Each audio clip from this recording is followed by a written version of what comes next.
multiplayer and showing you some of the unique features in this year's game. And of course, we want to hear from you. So if you have a question, let us know in the comments section and we will possibly be answering them throughout the show. But now, without further ado, let us kick off this episode of Making Call of Duty.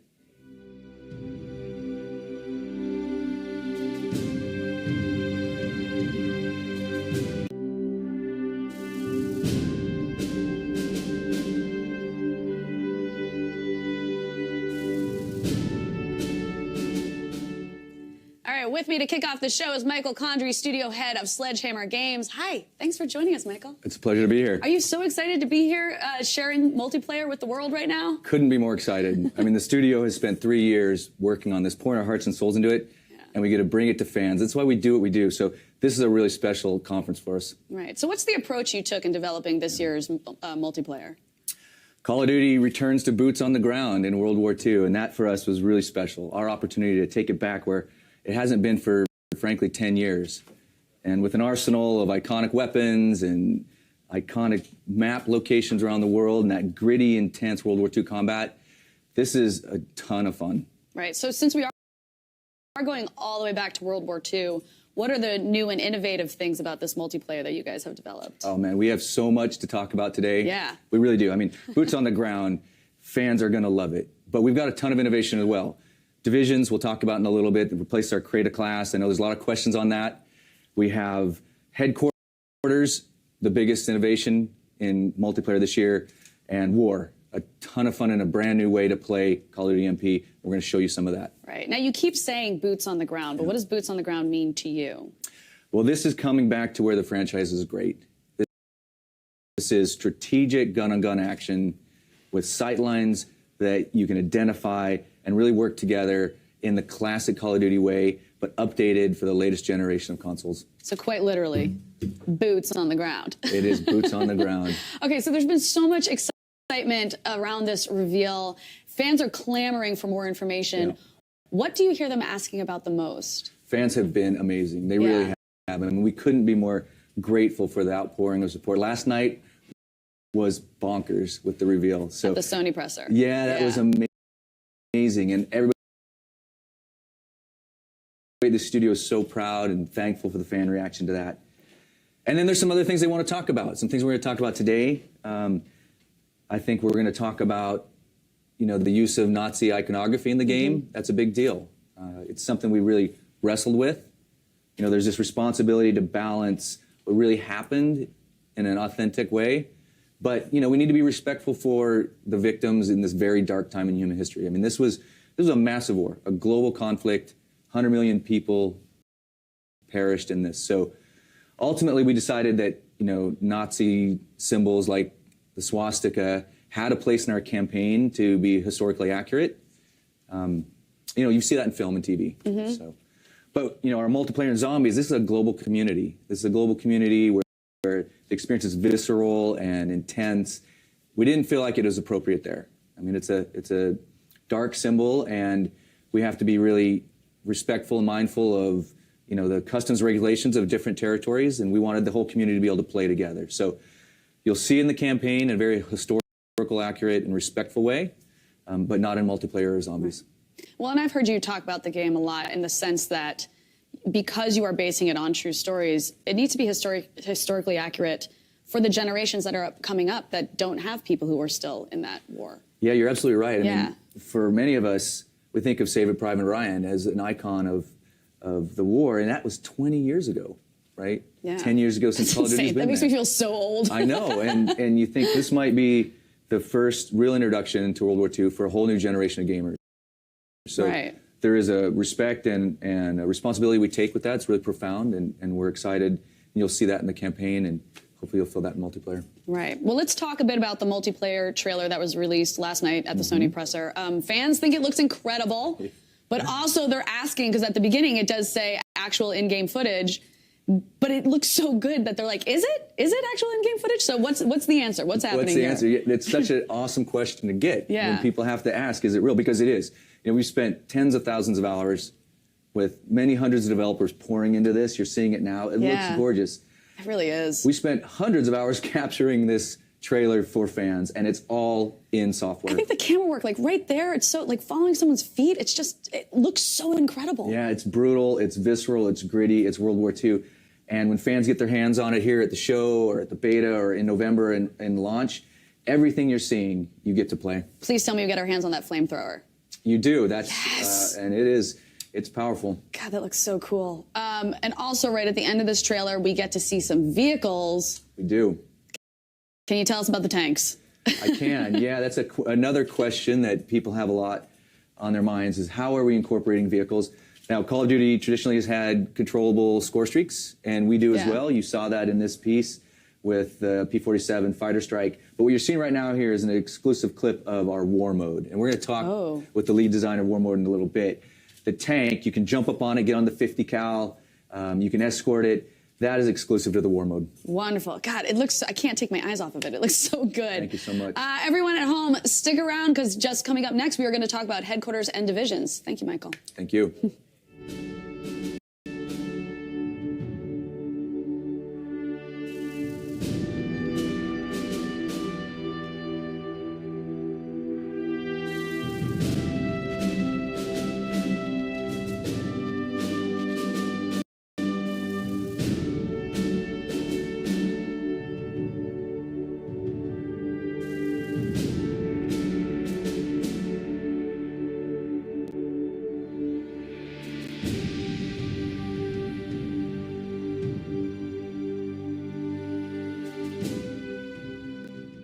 Everyone, we are back. We are live, and with us now is Greg Reisdorf, multiplayer designer of Sledgehammer Games. And we are going to start talking about headquarters. So if you guys have any question about headquarters, get them in now so we can ask them. Greg, hi. Hi. Welcome.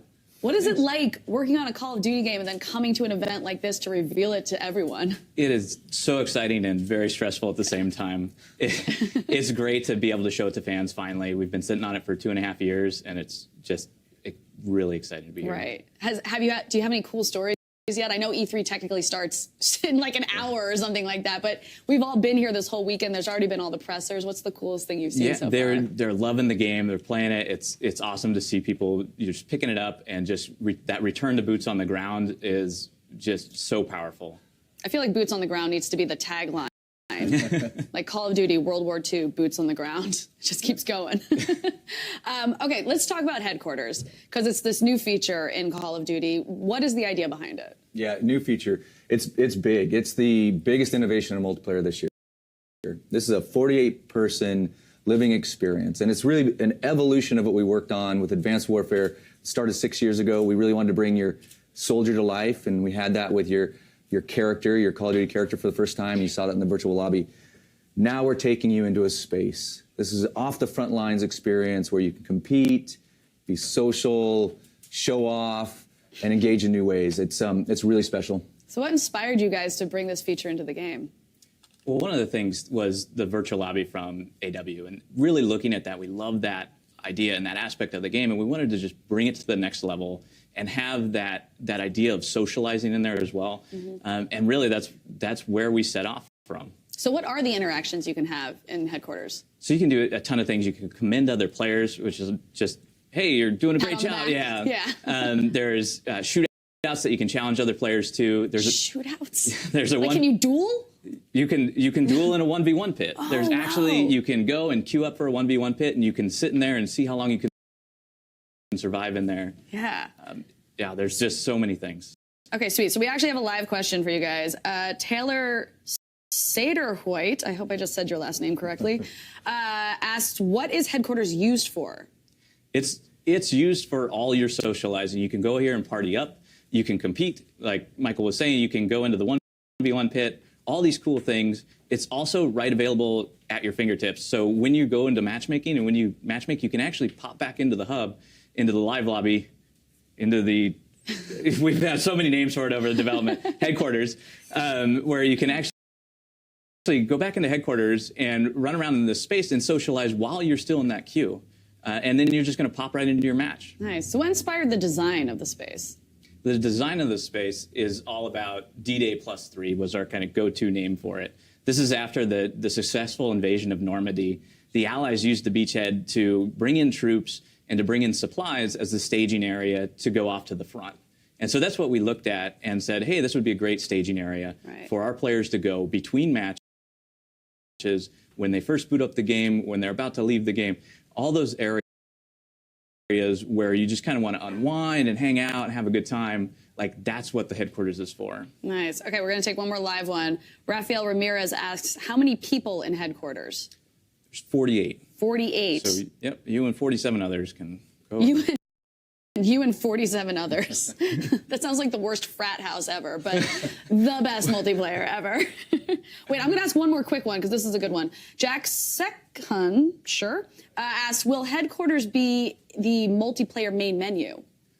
It's pretty much the multiplayer main menu. Yeah. In that sense. So you on boot up, you're there. You're in the headquarters. You're running around, and if you want, you just hit the options button on your PS4 and you jump right into your matchmaking and your virtual lobby experience from there. Great.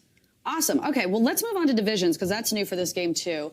So if you guys have any questions about divisions, throw them in now. But tell us about divisions. How do they differ from one another now? Yeah, you know, one of the things we really love about the 3-year development is it gives you a chance to look at all parts of the multiplayer experience. And you know, we took a look at create a class, and we really wanted to bring something new. And so divisions replaces create a class. And I know there's a lot of questions about that, so people are going to see it at E3. It, for us, really embodies the fantasy of enlisting in World War II. So this is where you'll begin your experience in the headquarters, and you'll enlist into one of 5 iconic divisions, and those divisions will really set you out to differentiate your play style, your look, and really how you approach gameplay. Nice. Okay, we're going to go straight to a live question for this one. Damon George asks, are we going to have to use the weapons and perks of a division, or are we going to be able to manipulate classes? That's a great question, because you are going to be able to manipulate classes, and perks are gone. So we have division training, which is going to really focus on your play style, and that is going to then be augmented with your basic training. And your basic training is going to add that flexibility so you can go play how you want to play in the game.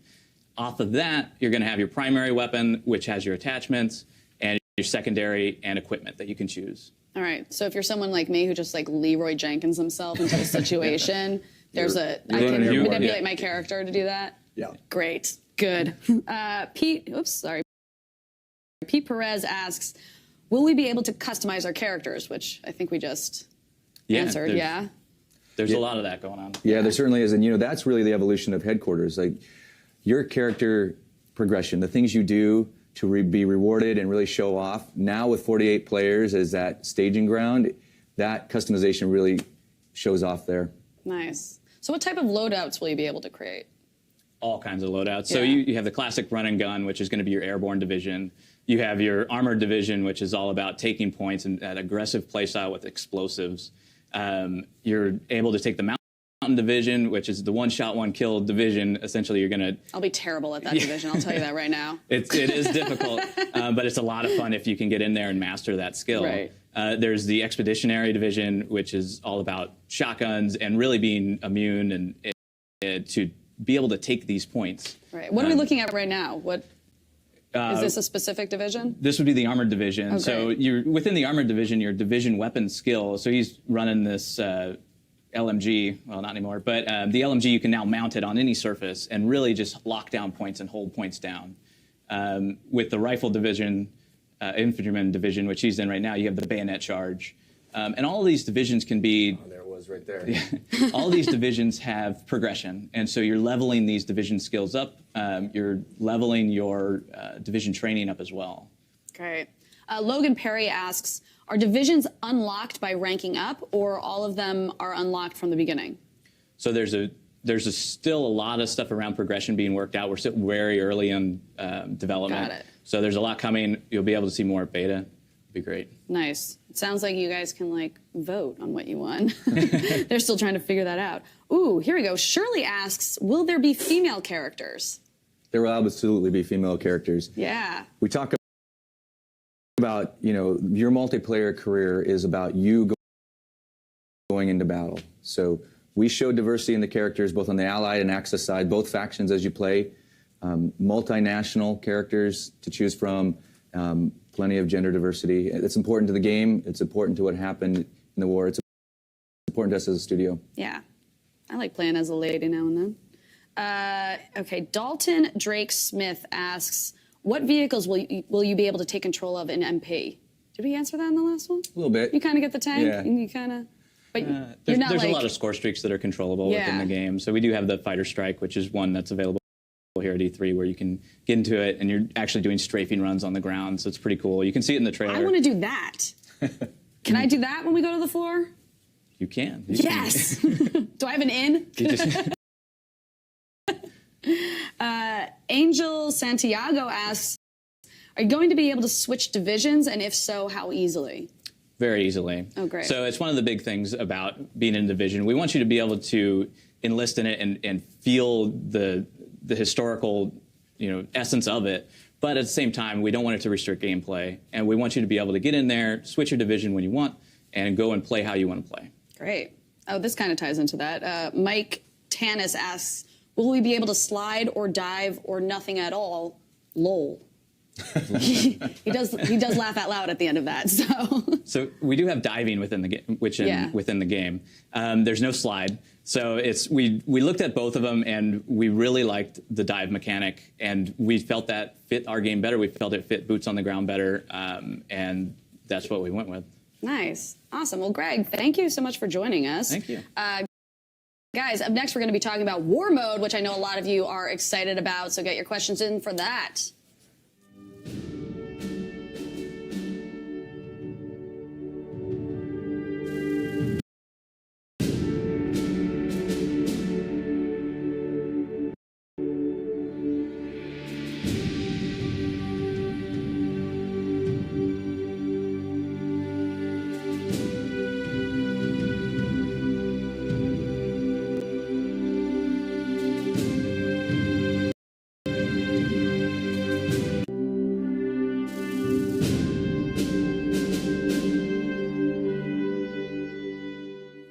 Welcome back, guys. We are live, and with me now is Sean Susi, multiplayer designer from Sledgehammer Games, and we're going to talk about maps and war modes. So get those questions in now so I can read them off my swanky little iPad right here.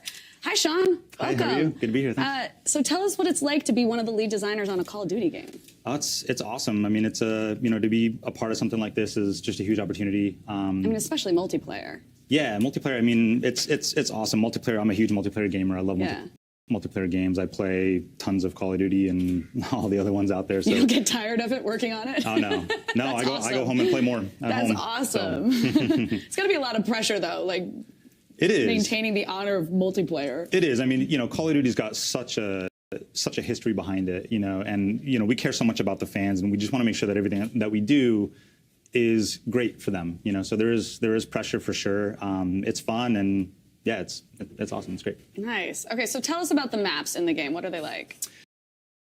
So the maps, one of our big goals with the maps was to put players in these iconic World War II locations. And are we looking at one of them right now? Yeah. So this is a flyover of Point to Hawk. So this very is Game of Thronesy. I like it. Yeah.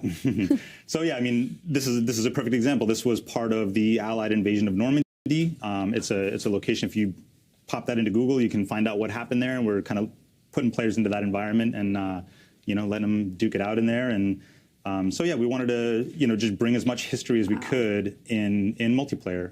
So we do that with the settings and make sure that the map environments are varied. This is the trench section in Point to Hawk, so trenches and bunkers, getting that really kind of iconic, prototypical World War II kind of environment. So that was really important to us, and just provide a variety of gameplay experiences for players as well.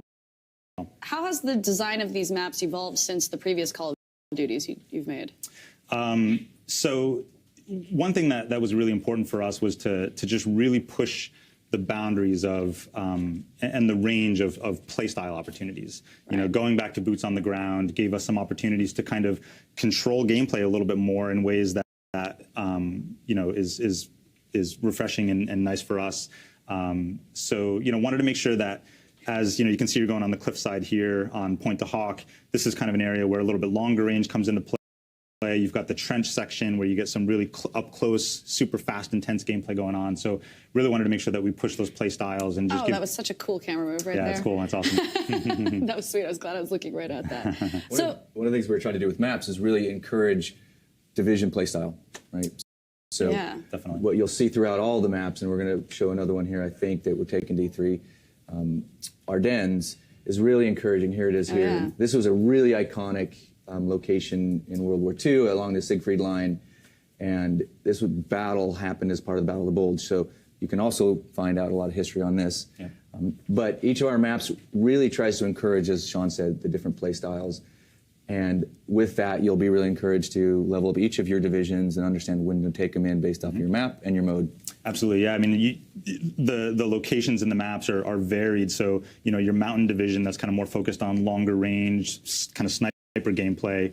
That there's areas in the maps where that division can kind of live and thrive, and closer up gameplay with the expeditionary division, which is kind of more close range shotguns and things like that. There's areas where each of those has their strengths and weaknesses, and you can kind of mix it up as you go along. Nice. Okay, we have some live questions. Rick Crow asks, will the maps be bigger or the same tight maps? So we shot for range there as well. So you're going to have some smaller, really fast-paced maps, and you're gonna also have some that we kind of open up a little bit. And again, it's varying that gameplay style. So we give players opportunity to have different experiences. Since you base them all on historical locations, did you pick specific locations that would fit those criteria? We did, yeah. So history obviously is super important to us. Want to make sure that we reflect the history behind World War II and multiplayer gameplay. So, want to make sure that players feel like they're a part of that. And yeah, definitely choosing locations that will kind of focus more or less on certain play styles. I think for us, trying to capture the authenticity of the game, the team went to these locations. So we, with our military historian, Marty Morgan, went to Normandy. We went to Gibraltar. We've sat in the Ardennes forest in the middle of 10-degree snow to try and bring these to life in a really respectful way. Yeah. That's a great job perk. That's really cool. Elliot Dunn asks, can we have some names of multiplayer maps and what they contain? Please shout me out. I just did, Elliot Dunn. What's up? Hey. But what's your favorite map, Sean? My favorite map? Ah, man, that's a hard one. Definitely a fan of Point to Hawk. Also, again, it's that if you ask people what they want out of a World War II Call of Duty multiplayer map, the D-Day scenario, the trenches, the bunkers, all that stuff. Right. So I'm a fan of that map. It's got, like I said, the trenches in the middle are super intense, super fun to play in. That's definitely up there on my favorites. Are there any you haven't announced yet? There are a couple you saw in the trailer that I don't think we've specifically called out. There's the USS Texas, the battleship map. That is a ton of fun. Mm-hmm. I keep saying ton of fun, don't I? It's fine. It's everyone's a ton of fun. Everyone's going to make fun of me. It's a ton of fun. The shovel scene, that brutal shovel slash scene, that's great. That happens in Gibraltar. That's a really great map as well. Yep. Mason Kelly asks, will we be parachuting into the maps? It was in the trailer, and I'm curious. Okay, so the parachuting into the maps, there's a score streak that's in the game at E3 called paratroopers. So you call in paratroopers, they deploy into the battle. It's a really cool, just super awesome. World War II kind of thing to see. Yeah, it's cool Sweet. stuff. So you will be, if you are that specific. That's a score streak. Oh, that's a score streak. Got it. Okay, sweet. Okay, I think we've done it on maps. I want to transition into war mode. War mode. I think everyone wants to transition into war mode. This sounds awesome. What can you tell us about war mode? Yeah, war mode is something that's really special to everybody working on it. We've had 3 years to sort of capture the spirit of a true Axis versus Allied battle. I remember when Sean first pitched this idea, we were calling it Big War because we wanted to really bring together this concept of working as a team. Right. And Call of Duty multiplayer is fantastic. We all love it. It's a bit of a lone wolf experience. Mm-hmm. But in war mode, you really are working strategically against these objectives. And these objectives are grounded in World War II history, so they're relatable. Defend the bridge, escort the tank, take out the 88. So war is on the floor at E3 for the first time. You're seeing a lot of it in the trailer. It's pretty special. And didn't you tell me earlier that it actually has a loose storyline as well, which you don't get out of multiplayer for the most part? Yeah, that's definitely one of the big things with war is that we wanted players to really feel like, not only are they fighting in the iconic locations of World War II, but they're actually partaking in an actual World War II battle. So there is a kind of a loose narrative thread that kind of ties things together in the map, and there's an overall mission objective that you're trying to do, and each step along the way is kind of progress towards that. Wonderful. You can see the guys jumping off the truck, deploying so that's your into whole battle. team right there. Yep, that's your team. That's great. So yeah. So why are players going to love War Mode? I mean, it's a brand new experience. It's like nothing that there's been in Call of Duty multiplayer before. There's never been this kind of narrative-driven, objective-based attacker-defender gameplay. You can see right now they're fighting over the bridge. So the attacking side here is trying to build the bridge to allow their armor across the bridge. And then the Axis side is kind of hunkering down and defending against that, and they're putting up MG nests and all those kind of things. So it really is a brand new type of gameplay experience, and I think players are going to love it. Awesome. Okay, Taylor White asks, so are there going to be core matches or just War Mode? And are we going to see team deathmatch, domination, or kill confirmed core types? So on the floor, we have team deathmatch on Point to Hawk. People will be playing that today. They'll also be playing domination on Ardennes, the map we showed you earlier. So we will have a variety of beloved game modes, and War Mode is part of that as the new addition. Great. Dylan Halder asks, will we get specific objectives in War Mode? Sounds like yes. Yes, yeah, definitely. I mean, again, we wanted players doing the things that soldiers did in World War II, right? So you're capturing territory, you're building bridges, you're escorting armored divisions, you're destroying artillery pieces. So the war maps are built out of those pieces. And again, there's a mission, right? You've got a primary goal that you're trying to accomplish with each of these maps. So. Awesome. Okay, Jared Hornfeck, who according to his icon picture looks like he just got married, so congratulations. How many people can play War Mode at one time? So War Mode is 6v6. Like the core 66. 6v6. Oh, I was like, what? That's insane. Well, that's where we started, actually, I was like, 3 years that's such a ago. random number, too. Yeah. Well, the thing about War is it fits in the full multiplayer ecosystem, right? So your 6v6 experience, your progression, your divisions, the way that you rank up will extend both from team deathmatch to domination to hardpoint to war. All right. We wanted players also to be able to kind of carry on with their party, right? You got 5 of your friends that you partied up for, TDM or DOM or whatever game when you're playing. We wanted that same group to be able to just drop over into war and just kind of have that seamless transition. So. And getting 5 of your friends together is a lot easier than 65 of your friends. Exactly. I was like, what are you talking about? Who's got 65 friends? I know, exactly. Elliot Young asks, will War Mode just feature certain maps or all the maps? So War Mode, and that's one of the things that excites me about War Mode 2 is that it really is a tailor-built experience. So I don't even really like to call it a mode because it's more than a mode. It's not something that drops into every map. These maps are built. Is it a way of life, Sean? Yes. One could call it a way of life. That could be. It's been known around the studio as a way of life because it's big and it's a custom maps built just for that experience. Nice. I do have one more question, although I feel like maybe we just answered this. Edward Palomares Jr. asks how many players are in each mode, but that's 6v6. Yes, right. So 12 players, yeah. Yes. Does it have to be? No, I mean, we support a range of players. But great. Yeah. So if you only have 4 friends, you can still play. Absolutely. Awesome. Okay, well, thank you guys for joining us. Is there anything else you want to say to our fans at home? Oh, look, on behalf of everybody at Sledgehammer Games, I mean, the studio has poured their hearts and souls into this. It's not just the studio. I mean, I know they're tuned in, but it's the extended families, all the people that support us as we bring this game that I know are watching too. So thank you for that. We wanted to give an exclusive sneak look at one of the headquarters features that nobody's seen yet before. So I don't know, can I show that? Can we show that? Yeah, please. What? I'm all about exclusives. Let's show this. This is the virtual firing range as you know it from AW. And I had no idea we had an exclusive. How exciting. How cool. Look at the Garand and the bayonet. And now it's competitive. Oh, wow. Now it's social. You can challenge for shootouts, as Greg mentioned earlier. Just the beginning of what you're going to be able to bring to life in your headquarters experience. That was really cool. Thank you, guys. That's awesome. Thank you. Thank you all at home for the great questions about the game. We're really grateful to have such a passionate community as you guys. You're awesome. And we can't wait to show you more in the next few months. Thank you to the team from Sledgehammer Games for taking the time to speak with us. I hope you survive your E3. And there's still a lot more to come at E3, so stay tuned. I'm actually going to go down to the floor and talk to fans who have just gotten their hands on the multiplayer and see what they think about it. And as you guys probably heard last night, the beta for Call of Duty World War II will be coming to PlayStation 4 on August 25th. We also wanted to mention that the private beta will be coming to Xbox One starting on September 1st. So get ready for hands-on multiplayer, everyone. Stay tuned for more episodes of Making Call of Duty. On our next episode, we're going to be talking about my favorite thing in the world, zombies. So we want to hear all the questions you have about zombies in World War II. I am Allison Hayslip, and have an awesome E3.